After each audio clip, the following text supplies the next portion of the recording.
Hello guys, ढोक गरे सम्पूर्ण देश विदेशमा छरिएर बस्नुहुने हाम्रा नेपाली दाजुभाइ दिदी बहिनी आमा बुवा इष्टमित्र सम्पूर्णमा 2082 तिहारको सुस्वास्थ्य दीर्घायु एवं उत्तरोत्तर प्रगतिको हार्दिक शुभकामना।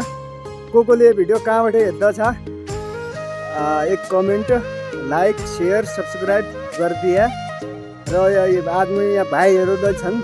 ल भाइ, यो भिडियो हेर्दालाई तँ के भन्न चाहन्छु, के भन्थ्यो त? सर्वप्रथम म के भन्न चाहनु कि यो आउँदै गरेको चलिरहेको शुभ दीपावली तथा छठ पर्वको सबैमा हार्दिक मङ्गल शुभकामना। अनि चाहिँ सबैले यो पेज दाइले क्रिएट गर्नुभएको छ, सबैले राम्रोसँग हेरिदिनु होला। अनि कमेन्ट सब्सक्राइब जे जे कुरा हुन्छ सबैमा साथ सपोर्ट सबैको न्यानो मायाको आशा गर्दछौँ भन्न चाहन्छु। धन्यवाद। ल सुने अब एक सानो भाइलाई छन्। ल भाइ भन्थ्यो त, लाइक कमेन्ट शेयर सब्सक्राइब और केही नै थिएन। सबैले ह्यापी तिहार। हो गुड। ल है गाइज, भाइहरूले भनेको कुरा चाहिँ एकदम पूजा गरिदिएँ। मैले आशा जो सब गद्य हो गरिदिएँ। ल ल है ल गाइज, ल ह्यापी तिहार, सबैको दिन शुभ रहोस्। ल